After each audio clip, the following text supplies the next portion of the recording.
Salut toi, bienvenue sur l'épisode 2 des chroniques sur le muscle up. Si t'as pas vu l'épisode 1, je t'invite à aller le voir, je te le mets en fiche. On discute beaucoup de la théorie et du mouvement en général. Si t'es ici, c'est soit que tu t'intéresses juste au mouvement, soit que t'aimerais t'améliorer. Je vais te montrer comment en 2 mois d'entraînement, je suis passé de ça comme forme de muscle up à plus ça. Voilà. Mon pain est cuit.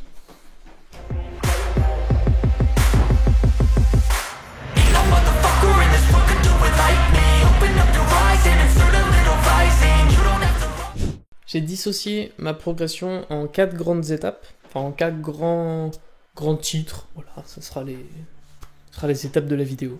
Premier, les jambes. On peut voir que dans la vidéo où je fais mes muscle up maintenant, quand je fais mon mouvement, on peut voir que mes jambes ne se balancent plus vers l'avant. Quel bonheur.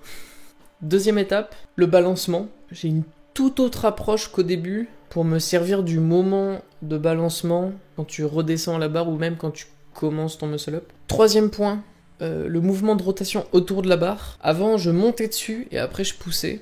Et maintenant, je fais un mouvement un peu plus complet où on voit que je touche plus la barre en fait. Enfin, je touche plus la barre avec mon abdomen, alors qu'avant je sautais un peu dessus et après je me poussais et j'étais tout le temps collé.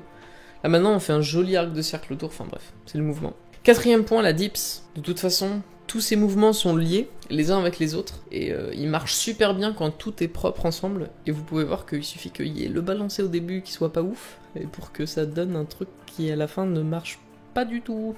En gros, au début, je me servais pas du balancé comme il faut et ça faisait que tous les autres points étaient déréglés. Et maintenant c'est un peu mieux, mais on progresse encore, vous inquiétez pas.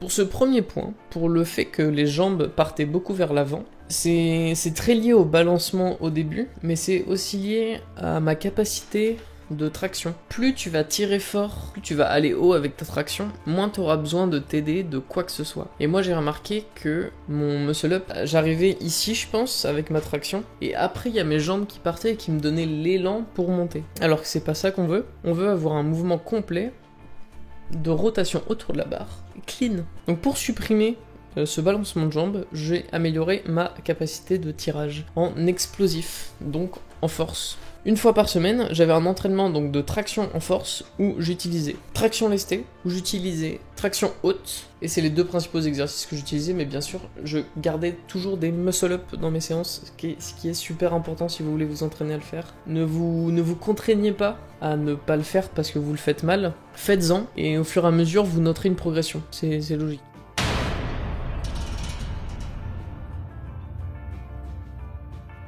Deuxième point, le balancement. Alors ça, c'est toute une histoire de technique. Je me suis beaucoup inspiré de Flo Marek, Charlie PN, qui ont des muscle-up, je trouve, clean. Je trouve qu'ils sont propres. Flo dit que lui-même... en tout cas, dans une de ses vidéos, il disait que il y avait ses pieds qui bougeaient un petit peu et que voilà. Mais ça montre que lui, c'est un champion. Hein. C'est un champion.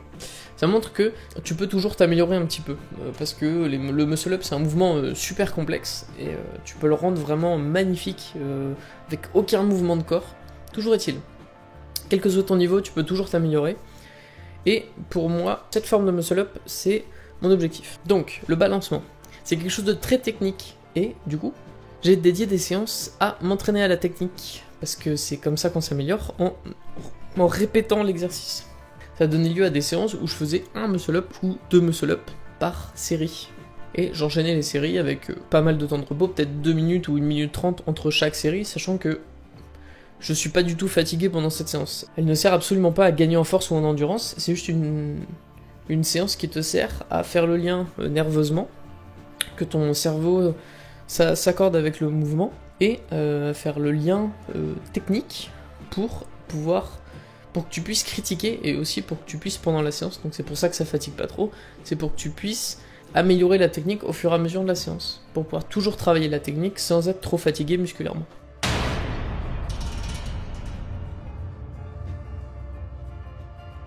Troisième point, rotation autour de la barre. La rotation autour de la barre, j'ai remarqué que moi, donc souvent j'arrivais avec ma traction ici, comme j'ai dit tout à l'heure, Et là, je mettais les jambes et on y allait. Le mouvement, il est fluide. C'est-à-dire que tes poignets, ils accompagnent tout ton corps en même temps que tu montes pour grimper. C'est quelque chose que je faisais pas forcément et je dissociais avant beaucoup le dips et la traction. J'arrivais sur la barre, je poussais.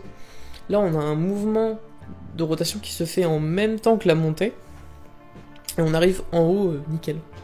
Le mouvement de poignet commence quand tu commences à tirer ta traction. Il finit quand tu as fini ton dips.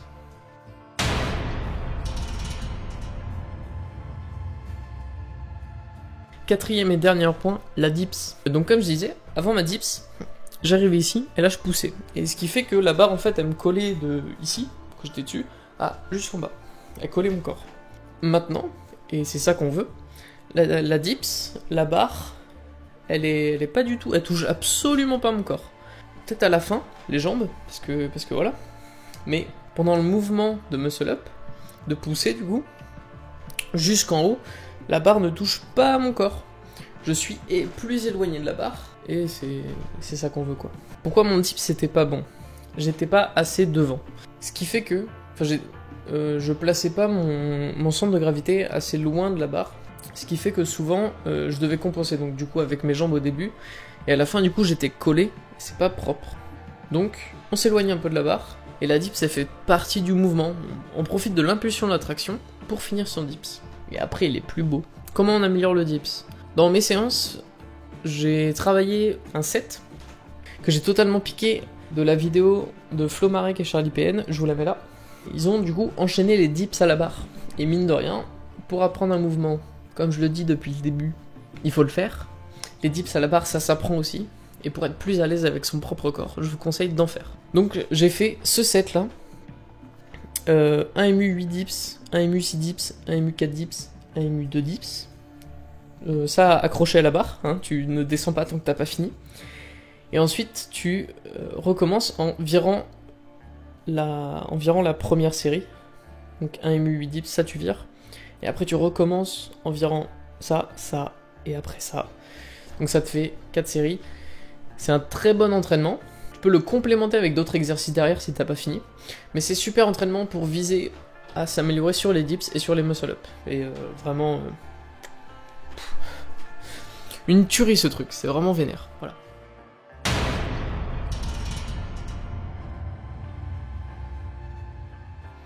Donc le mot d'ordre pour s'améliorer, c'est d'enchaîner des séances exprès pour les muscle up et de programmer des séances exprès autour du mouvement avec des tractions lestées, des tractions explosives, des tractions hautes, des muscle up. Vous pouvez aussi, si vous avez beaucoup de force, tenter de faire des muscle up lestés. Moi j'ai essayé aux anneaux. Aux anneaux ça passe vachement plus facilement, vous pouvez... Il me semble que moi mon max ça va être 15 kg. Alors qu'à la barre, je suis qu'à 5 kg. Voilà. Hâte d'essayer avec 20 kg d'ailleurs, ça fait longtemps que j'ai pas fait de muscle up aux anneaux. Toujours est-il que je vous laisse avec l'entraînement type pour s'améliorer. Donc, comme on a vu au début, la technique de balancer et faire la connexion nerveuse avec le cerveau pour qu'il capte que vous êtes en train de travailler. En gros, pour qu'il apprenne à faire le mouvement, tout bêtement. Donc, on le répète. Donc, c'est un EMOM géant. Un EMOM, c'est every minute on 2 minutes, ça veut dire t'as à chaque fois 1 minute pour faire un nombre de répétitions, donc dans la minute, et après tu recommences à chaque minute, c'est-à-dire que on lance le chrono, on fait notre exo, on se repose, quand le chrono il passe à 1 minute, on refait notre exo, on se repose, quand notre chrono il passe à 2 minutes, etc. etc. L'entraînement qui va suivre, c'est un EMOM géant de 40 minutes, donc avec 4 phases dedans. Les 10 premiers tours, je fais une traction, un muscle up. Donc ça, la traction avant, elle sert à créer le balancement. Vous verrez. Sur les 10 tours suivants, je fais une traction, 2 muscle up. Sur les 10 tours d'après, je fais une traction, 2 muscle up en m'aidant d'une petite bande élastique. Et pour le dernier set, je fais exactement la même chose avec une plus grosse bande élastique. Ça fait une séance de 40 minutes, non-stop. Prévoyez beaucoup d'eau avec vous.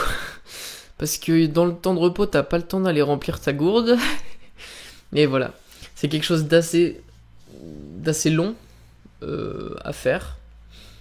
Mais voilà. je vois comment je le vis. On se revoit à la salle. Bon, il se trouve que la vidéo fait déjà 10 minutes. Je vous poste l'entraînement spécial Muscle Up à part, plus tard. Je l'aurai filmé dans quelques jours et il sera posté tranquille. Mais ouais, je vais le filmer à part, comme ça me fera une vidéo spéciale technique Muscle Up pour s'améliorer et un entraînement spé. Voilà. Allez les boys, prenez soin de vous, des bisous, peace.